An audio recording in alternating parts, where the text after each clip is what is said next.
Isso aqui era rio para nadar, era campo para jogar, era igreja para rezar, era fábrica para trabalhar. Mais do que um lugar, essas palavras definem um sentimento. Elas falam de uma vida, de um tempo vividos na Vila Maria Zélia, uma das primeiras vilas operárias de São Paulo. No começo do século XX, a cidade entrava no caminho da industrialização. Como uma febre, as fábricas foram ocupando os espaços, mudaram a face de São Paulo e acabaram por criar uma nova classe social, o operariado. Por causa do surto industrial, a cidade recebeu num período de 10 anos quase 200 mil pessoas. E a questão da moradia passou a ser um pesadelo. Alguns empresários conseguiram enxergar o futuro e criaram as vilas operárias, espaços para abrigar os trabalhadores e suas famílias.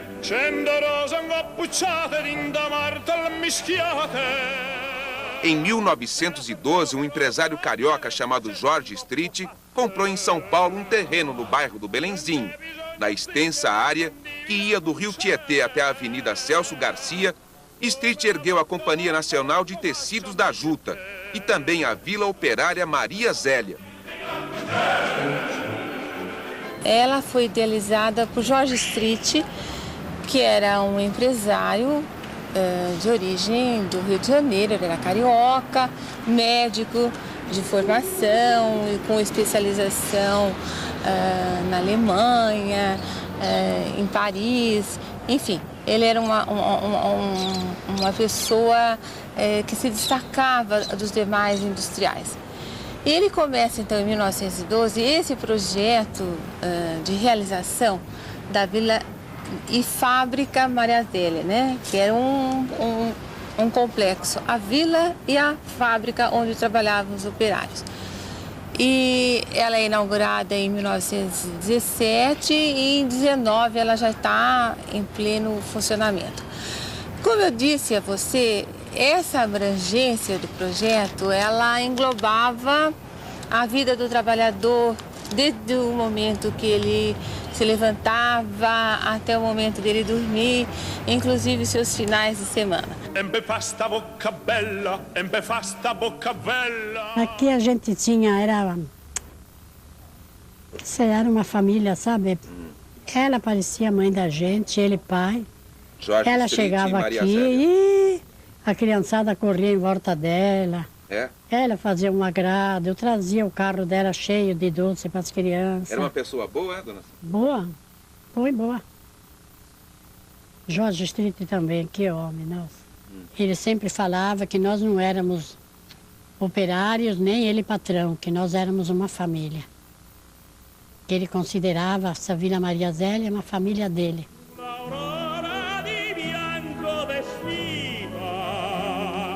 Cíntia Ramos Amanteiro ainda era uma garotinha quando veio morar na Vila Maria Zélia. Os pais, operários de uma fábrica de tecidos em Votorantim, deixaram a vida do interior atraídos pelo sonho de Jorge Street.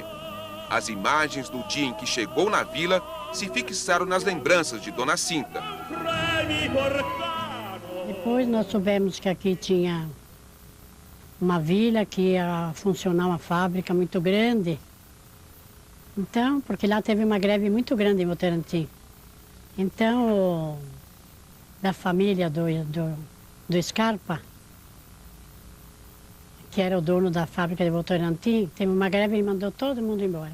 Daí começou a vir muita gente de lá. E como é que era esse lugar em 1919? E era uma beleza. Em 1919, né? Porque em 1909 eu nasci lá em Santa Rosália. A gente entrou, quando nós entramos aqui, eu me perdia nas travessas, depois eu não achava a casa. Estava tudo vazio, não? E minha mãe pegou o primeiro quarteirão lá, da primeira rua lá. Aquele quarteirão que a Goodyear comprou, minha mãe pegou. Então ficamos lá, e um dia eu me perdi e comecei a chorar. Daí eu vi o prefeito, ele falou, "Por que tá chorando, filho?" "Ah, não sei onde é a minha casa." Então falou, "Vem cá, te levo na tua casa." Passa 3 vezes, a última que ficar. Tenho mulher e filho e não posso. Não posso demorar. Naquele tempo as moças namoravam, casavam e nunca tinha beijado o namorado. E hoje? Pelo que eu vi ontem na televisão, Deus que me perdoe. Foi aqui que a senhora encontrou seu namorado? Foi no salão de baile. A senhora foi feliz aqui na Vila Maria Zélia? No casamento, não. Não, é? Não. Mas outras coisas fui. Gostava muito daqui, a gente era muito conhecida aqui. Muito... Todo mundo me conhecia. Posso ser indiscreto com a senhora? O que aconteceu que a senhora não foi feliz no casamento? Não, não fui feliz porque eu peguei um moço que combinava mais, eu merecia melhor. Não é que eu estou falando, me jogando confete. Mas ele não deu valor para a mulher que ele pegou. Eu era esperta demais para trabalhar, para tudo. E ele não deu valor, sabe? Então não... Tive 3 filhas, uma mais bonita do que a outra. É? Bonita mesmo, minha filha, viu? Bom, eu também era bonita. Depois eu te mostro a fotografia minha. Aí eu quero ver. Nas 10 ruas da vila se espalhavam 198 casas, que variavam de 75 a 110 metros quadrados. A acomodação era de acordo com o tamanho da família. Os filhos dos trabalhadores dispunham de creche, jardim da infância e escola primária. Nestes 2 prédios funcionavam o armazém, a farmácia e também o salão de bailes. Eu gostava de baile. Nesse salão, hein? Eu tenho fotografia. Depois, quando fechou aí, eu ia dançar no Estrela de Ouro, aqui na avenida. Eu já tinha meus cavalheiros lá, não é? Ah, é? Ah, tinha, certo que tinha. Já ficavam esperando. Mas e aqui no salão da vila, a senhora dançou bastante?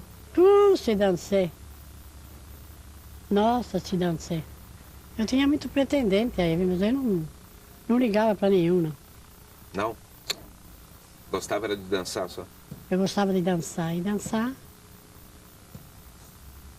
Porque o dançar tem uma coisa, é gostoso dançar com a pessoa que a gente gosta.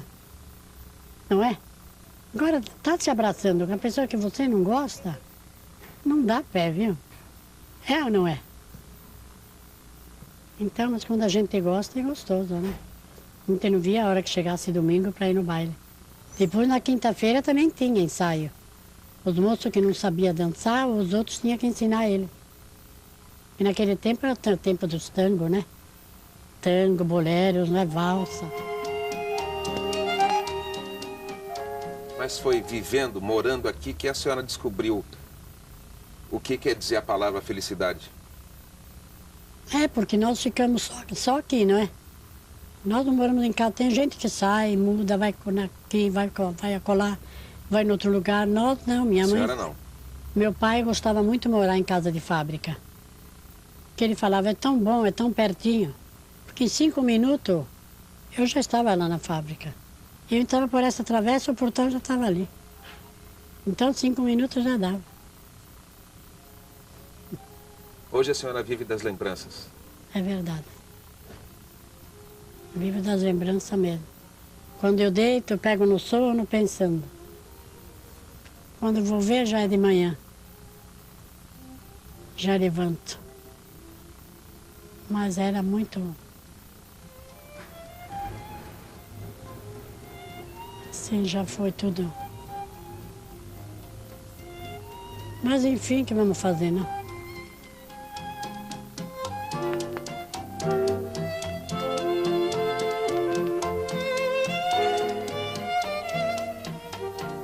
A estrutura da vila formou o palco ideal para adultos e crianças viverem com dignidade, e a arquitetura de suas construções foi aproveitada como cenário perfeito para novelas e filmes.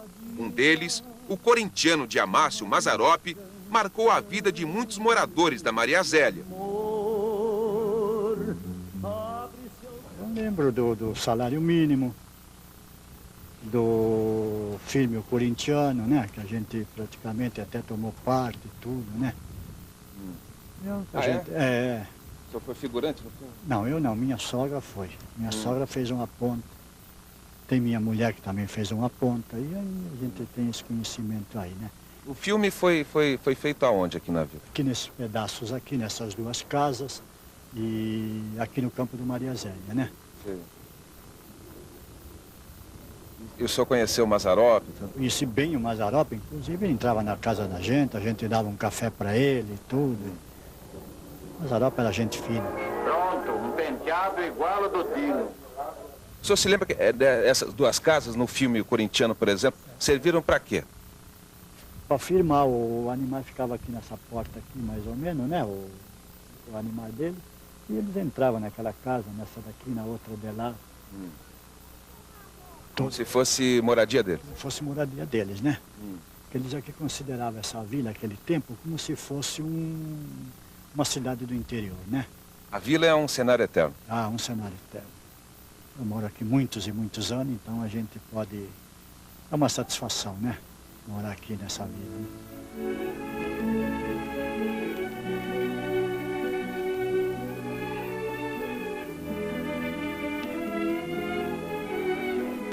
No próximo bloco, Grandes Momentos mostra como o futebol transformou a fábrica do sonho de George Street numa fábrica de craques.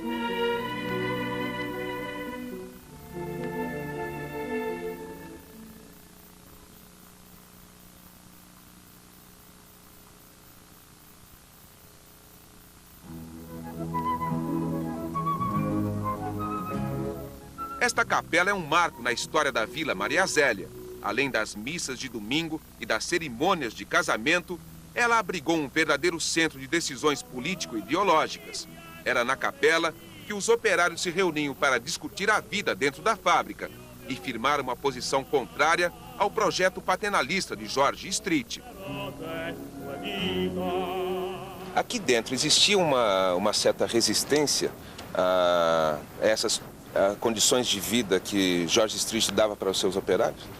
Existia e eu pude observar isso através de pesquisa, claro, eu pesquisei muitos anos, esse trabalho levou apenas 8 anos de pesquisa. E eu encontrei o diário de um padre, o Padre Bastos. Esse diário está na Cúria. E lá na Cúria eu pude encontrar o diálogo que ele teve com um grupo que contestava essa benevolência do George Street e dizendo que, ao invés disso, preferia melhores salários, né? Que fez o padre, então? Então, o padre primeiro foi conversar com o Street e o George Street dizendo que não, que ele queria realmente dar melhores condições de vida ao trabalhador. E, então, como é que o padre poderia sair dessa? Simplesmente, então, ele organizou um grupo de discussão com esse operário, esses operários mais resistentes, vamos falar assim, eram as quintas-feiras, né? Então, uma quinta-feira se discutia Rerum Novarum e numa outra quinta-feira se discutia Marx. E numa dessas discussões, o padre ficou sabendo que eles estavam ansiosos pelas camisas do recém-criado time de futebol. E aí o padre Bastos queria muito se chegar à população e ele conseguiu do Street as primeiras camisas para o time da Vila Maria Zélia.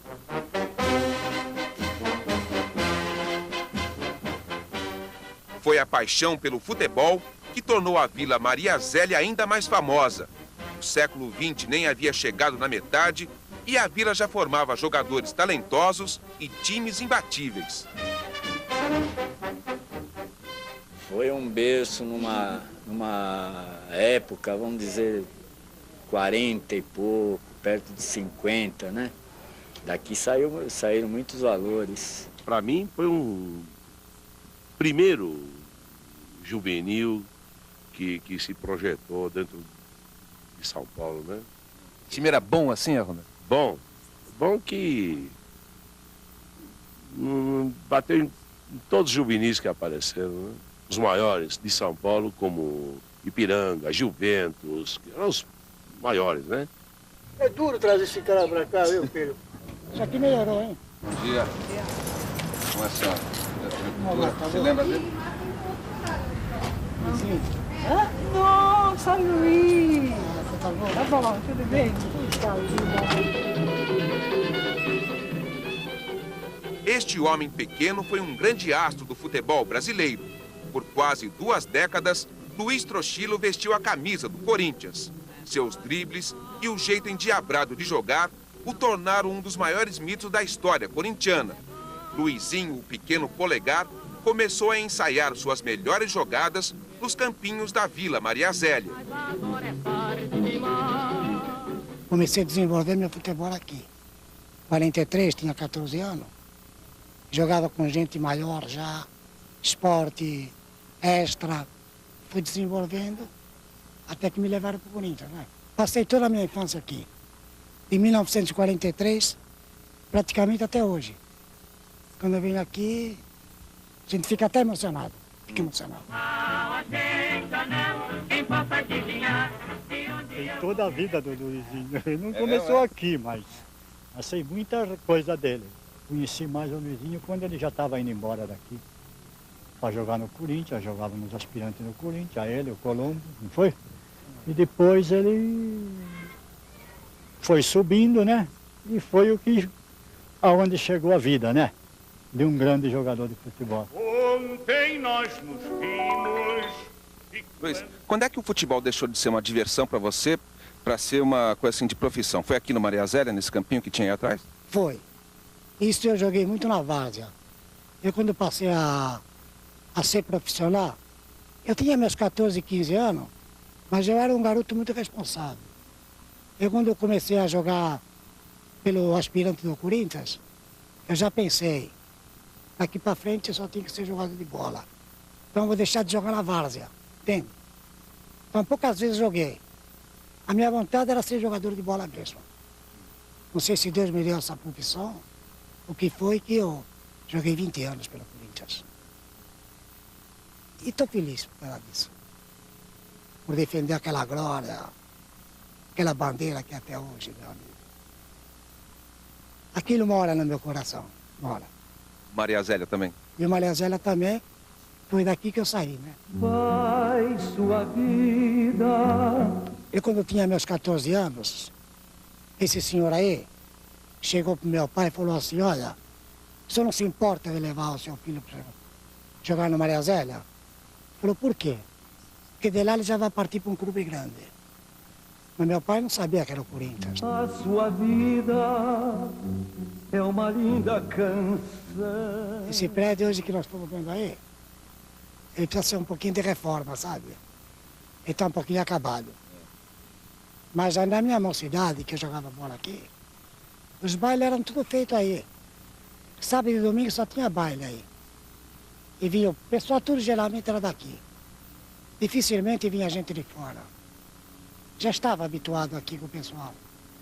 Então a gente ficava aí até 11 horas, o mais tardar 11 horas. Dançava bastante? Dançava, brincava muito. Muita garota que morava aqui, os meninos que jogavam comigo aqui. Foi uma mocidade de tempo aqui. Era um bom dançarino? Não, não era não. Não era não. Eu aprendi a dançar com as meninas aí. Elas faziam questão e a gente ia saía com elas, né? Fazia questão por quê? Porque era muito conhecido aqui dentro, né? Futebol, a gente respeitava elas, não é? E por essa razão é que elas brincavam com a gente. Mas tinha uma parceira fixa ou não? Variável? Não, variável. Eu acho que era muito difícil você ter. Todas elas eram muito boas, belas amizades. E o pessoal levava por essa cultura também, entende? Brincava com uma, brincava com outra. Não tinha esse negócio de fixação, não. O que você viveu de mais bonito aqui dentro, Luiz? De mais bonito foi jogar bola, sabe? Eu adorava jogar bola. E sempre que eu vinha para Maria Zélia, eu vinha compensar nos campos para jogar bola, nadar. E tinha um balinho aqui, nadava-se toda a tarde. Pelado, hein? Nada com calção, não. Era 10, 12, tudo pelado. E à tarde, geralmente, 6 horas. E dizem que hoje, às 6 horas, começa lá a aparecer lambari, assim, aparecer bagre, essas coisas. A gente ia no rio e ficava pescando lá. Então eu gostava de jogar bola, gostava de pescar. Foi ótimo, foi ótimo. Quanto deu para ficar, foi ótimo.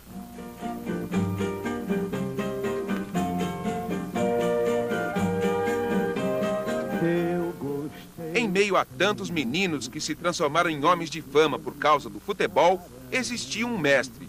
O argentino Dante Pietrobon organizou o esporte na vila e formou uma legião de craques.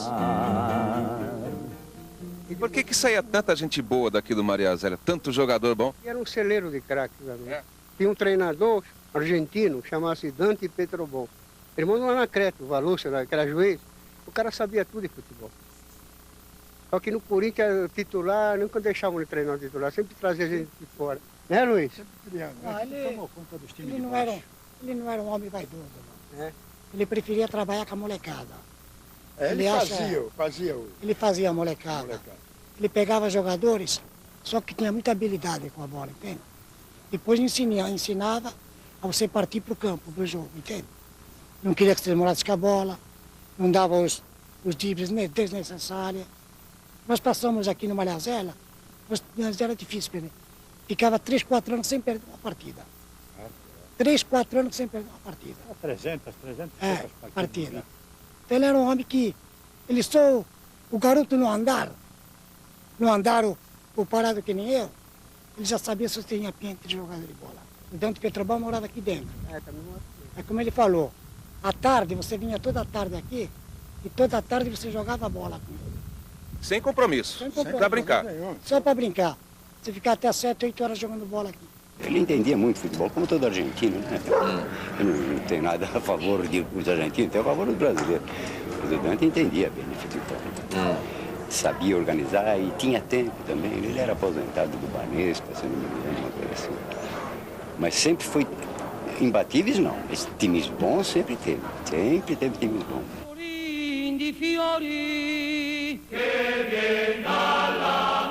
No início dos anos 40, Dante Pietrobon montou o melhor time de juvenis da cidade de São Paulo. Foi com vitória atrás de vitória que esses meninos promoveram a feliz união entre a Vila Maria Zélia e o Corinthians. Por que essa ligação entre Maria Zélia e Corinthians? Porque é desde o tempo do Dante Pietrobon que ele é que tomava conta das categorias menores, né? No Corinthians? No Corinthians. Então, como tinha esse elo entre Maria Zélia e Corinthians, todos iam para lá. O senhor tem a escalação de um grande time do Maria Zélia? Eu acho que seria esse juvenil que eu jogava no segundo, eu e o Luizinho jogávamos no segundo. Era o Oraldo, Haroldo e o Pipo, o Zequinha, o meu irmão, o Orino, e Roberto Belangero. Era o Jurandir, morava naquela casinha ali. Jurandiro, o Leandro, também jogou no comercial. O Cirineu, o Jacó e o Nirtinho. Mas era um time muito bom. Se a gente pegar o time juvenil ou aspirante do Corinthians daquela época, quantos jogadores saídos do Maria Zélia ele tinha? É uma lista grande que tem ali. O Haroldo, o Zequinha, eu, o Belangero, o Pedrinho e o Jacó e o Mirto. 8. Quase um time inteiro. Quase o time inteiro. Oh, que saudade do luar da minha... Roberto Belangero foi um dos muitos rapazes que deixaram a Vila Maria Zélia para entrar na história do futebol. Assim como Luizinho e de outros jogadores, Belangero seguiu o caminho do Parque São Jorge.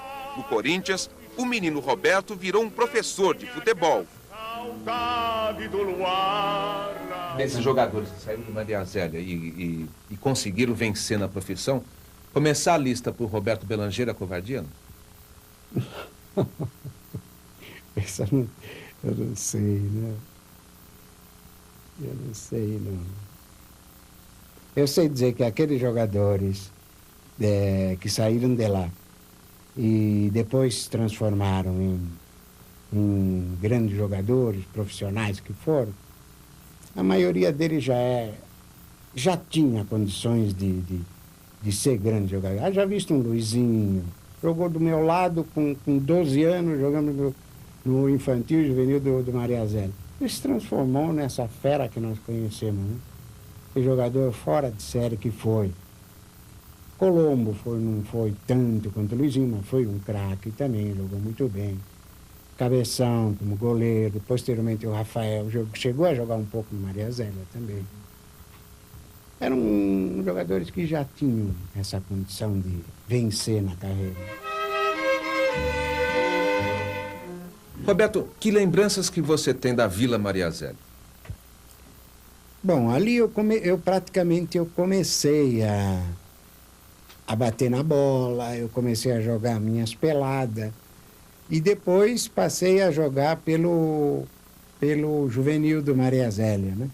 Eu morava ali por perto dessa vila do Maria Zélia. E a garotada de rua que jogava futebol na rua acabavam indo para o Maria Zélia, né? E porque ali na Vila Maria Zélia, naquela ocasião, existia 2 campos de futebol dentro da vila. Um era o campo de grama, onde jogava o time principal do Maria Zélia, né? E o outro era o campo de terra, onde jogava a molecada, onde jogava a garotada que saía da rua e ia jogar lá na vila, né? Os escolhidos, né? Então, a vila, para mim, foi o meu começo, eu passei ali a minha meninice, eu tinha 12, 13 anos. Tanto que quando eu fui para o Corinthians, eu fui com 13 anos. Então, eu tenho uma grande recordação da vila, dessa época, que ali praticamente eu comecei o meu aprendizado. Você só ia jogar ou frequentava a vila? Não, nós jogávamos aos domingos, né? E nós frequentávamos a vila. Os jogadores, essa molecada que jogava no Maria Zélia, vivia praticamente lá dentro da vila. A gente sentava ali na escadaria da igreja e ali conversava e contava piada e falava umas bobagens lá, né? Própria da molecada. E a gente passava uma boa parte do tempo lá dentro da vila. Foi como árbitro de futebol que Anacleto Petrobon ficou conhecido, mas pouca gente sabe que dentro dos limites da Vila Maria Zélia, ele era o Valucci, jogador formado nos campinhos da vila e que também se projetou no Corinthians. Não quer dormir. O senhor viveu uma das épocas mais ricas do futebol da Maria Zélia. Felizmente, eu digo felizmente porque eu quando falo em Maria Zélia, até me disseram numa ocasião que time que eu torci. Eu falei, o time que eu torço é Maria Zélia. Mas quem é esse Maria Zélia? Aí eu explico como é que é. Não, Maria Zélia é o time onde eu nasci, né? Onde eu nasci, onde eu me criei, eu me formei lá na Maria Zélia, sou contador formado. E então eu vivi uma vida de pobre, mas uma vida de rico. Entendeu? Aqui lá na Maria Zélia era uma coisa impagável. Todo mundo era uma família só. Entendeu? Então eu quando falo em Maria Zélia, me dá um sufoco e como você está vendo, eu estou com os lábios nos olhos, né? E é assim. Nós nos formamos lá uma família só. Você esteve lá, você sabe como é que é. Aquilo era felicidade? Era pura felicidade. Era pura felicidade. E muitas pessoas, muitas famílias gostariam de morar lá, mas não havia mais casa. Eu nasci na rua 21 de Abril, ali no Brás, mas com 40 dias o meu pai foi chamado para trabalhar lá. E nós mudamos para lá. E olha, foi a maior felicidade da minha vida. Maria Zélia tinha uma grande fama do melhor time lá do Belenzinho, né? E como nós tínhamos 2 campos de futebol, você viu lá, né? Hoje o INSS tomou conta de tudo aquilo lá. E formou-se, nós jogávamos na rua. Lá era tudo areia, e nós jogávamos na rua. Depois, então, fomos para o campo de futebol. E aí, então, formou-se um juvenil. O meu irmão era o técnico, o Dante, e o Dante conseguiu formar uma equipe tão sólida, né, que muitos de fora da Maria Zélia gostariam de jogar lá, e tanto é que o meu irmão então aceitou, não tinha problema nenhum. E formamos um senhor juvenil de futebol. E a crônica esportiva via sempre nos jornais que Maria Zélia não perdia de ninguém. E um dos jornalistas do esporte, aqui do jornal Esporte, o Elisário Petros, ele chegou para o meu irmão e conversou com ele: ô Dante, já que vocês não perdem ninguém, por que você não joga contra os times juvenis dos times profissionais? E meu irmão respondeu para ele: olha, Elisário, se você fizer a promoção no jornal, e se alguém quiser, né, a gente pode jogar. Não teve outra. O Elisário fez uma promoção dizendo que o Maria Zélia desafia, né, os juvenis. Chegou o convite de todo mundo, e o primeiro foi o Palmeiras. Então nós fizemos a partida lá no campo do Palmeiras e nós vencemos o Palmeiras 3-1. Maria Zélia recebeu mais convites do Ipiranga. Ganhamos do Ipiranga, que tinha um dos melhores juvenis, né? Ganhamos do Ipiranga, ganhamos do São Paulo, ganhamos do Juventus. E, bom, aí o último foi o Corinthians. Quando o Corinthians mandou o convite, o Elisário Petros, ele e o outro Pimenta Neto, que era corintiano roxo, fizeram uma propaganda que no domingo de manhã, quando nós fomos para o campo do Corinthians, aquilo estava cheio. E o Corinthians, então, sabendo que nós tínhamos um ótimo time, ele pôs mais jogadores do amador, né? Mas assim mesmo nós ganhamos deles.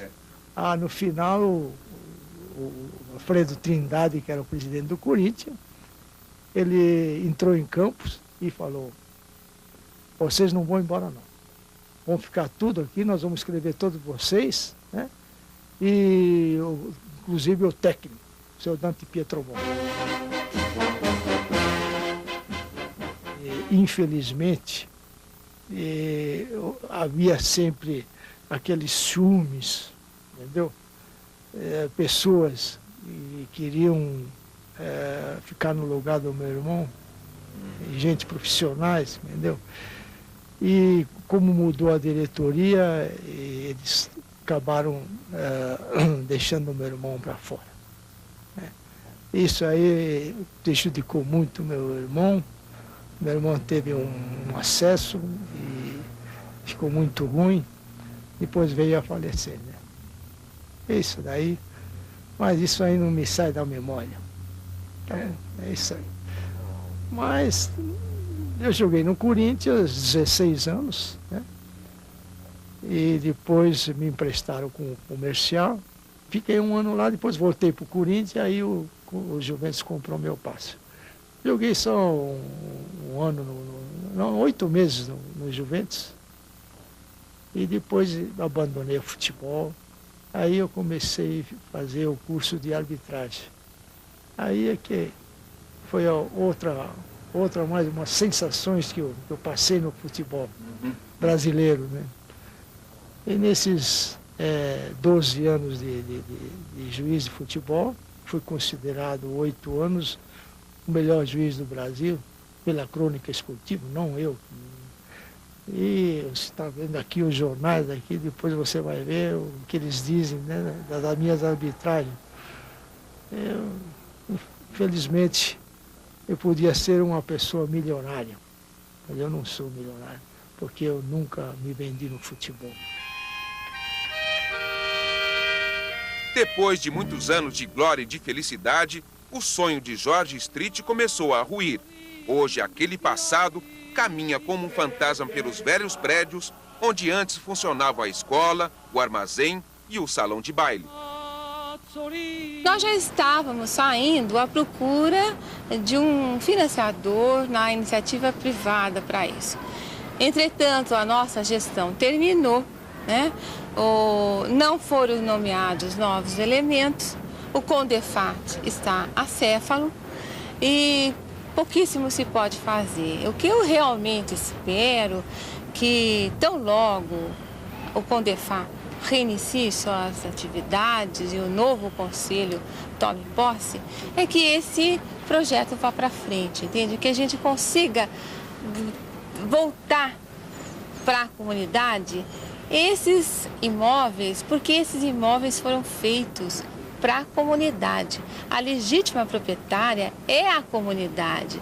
E esses imóveis devem ser revitalizados, porque restaurar seria o correto, mas é muito caro e muito demorado. E uma revitalização, um uso adequado a eles, eu acho que nós devolveríamos isso à comunidade. Eu acho que é uma obrigação de São Paulo. E não é só para a comunidade daqui da Vila Maria Zélia, é de São Paulo e até do Brasil, né? Porque é um marco da história brasileira. Eu acho, é uma memória nacional, né? E a gente não tem uma memória tão ofuscada, não?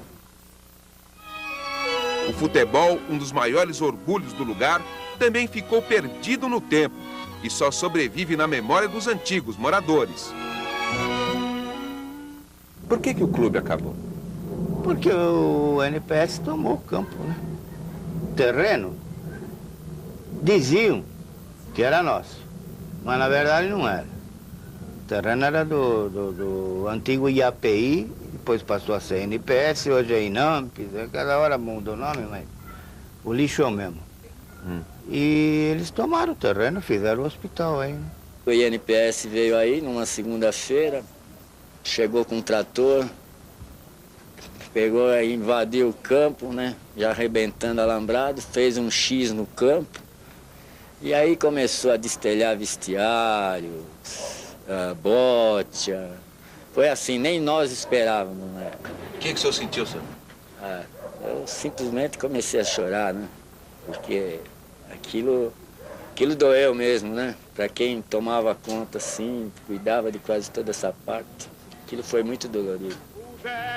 Sem o futebol, o esporte do Maria Zélia resiste na bocha das mulheres e no jogo de botão. Em pernas congelar e tudo que sofreu na tela deste amor faria o... Jorge Street construiu um sonho que foi sonhado por muita gente.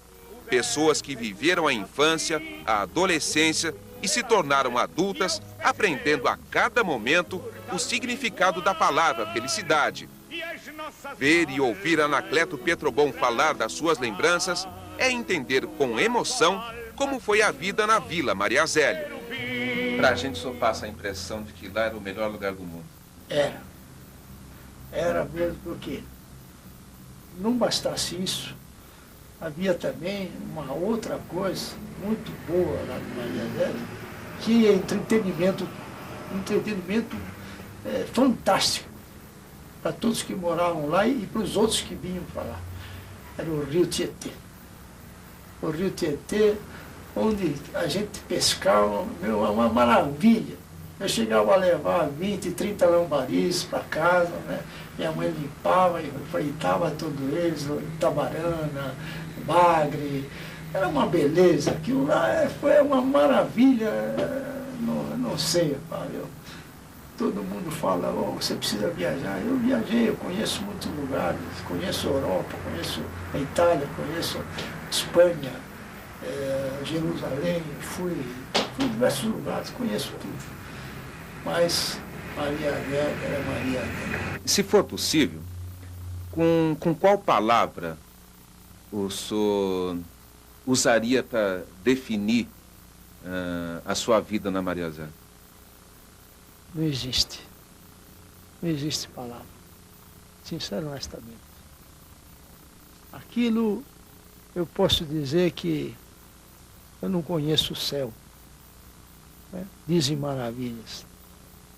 A minha própria religião, que é católica, diz que o céu é uma maravilha. Eu acho que lá era o céu para mim. Lá nos céus então, contigo ali, o amor na pura etérea floração. Nunca se desligou da vila? Nunca? Se desligou da Vila Maria Zélia? Ah, não. Olha, eu tenho deixado de ir lá porque eu sou muito emotivo. Eu, quando entro na Maria Zélia, eu vou de carro, já me dá um sufoco na garganta. Dá um sufoco.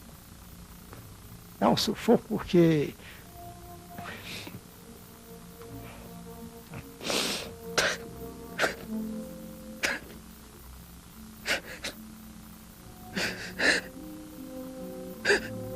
Desculpa.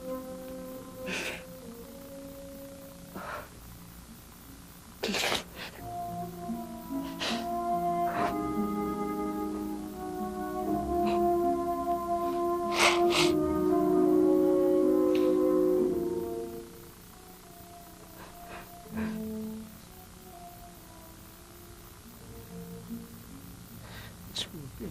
Ok. Assim que eu me sinto.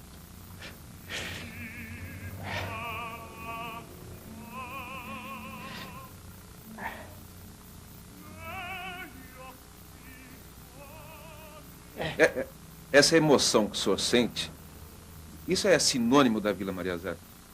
É isso mesmo. Eu amava aqui, amo, eu ainda amo aqui. Em certos dias em que eu penso em minha gente e sinto assim todo o meu peito se apertar, porque parece que acontece de repente, com um desejo de eu viver sem me notar. Igual a tudo quando eu passo num subúrbio, eu muito bem, vindo de trem de algum lugar, aí me dá uma inveja dessa gente que vai em frente sem nem ter com quem contar.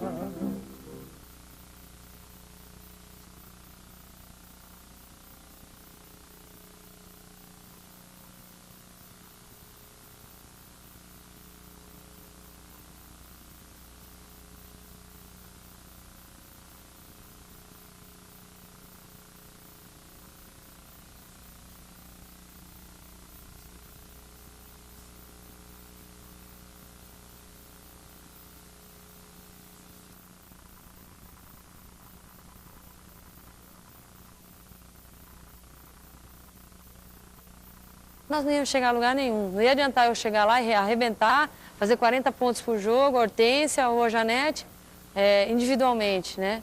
E teria que ser um grupo, o conjunto ia falar mais forte. Eu tinha certeza que se todo mundo conseguisse dar o máximo de si e cumprir a sua função dentro da quadra, ia ficar muito mais fácil, e foi o que aconteceu.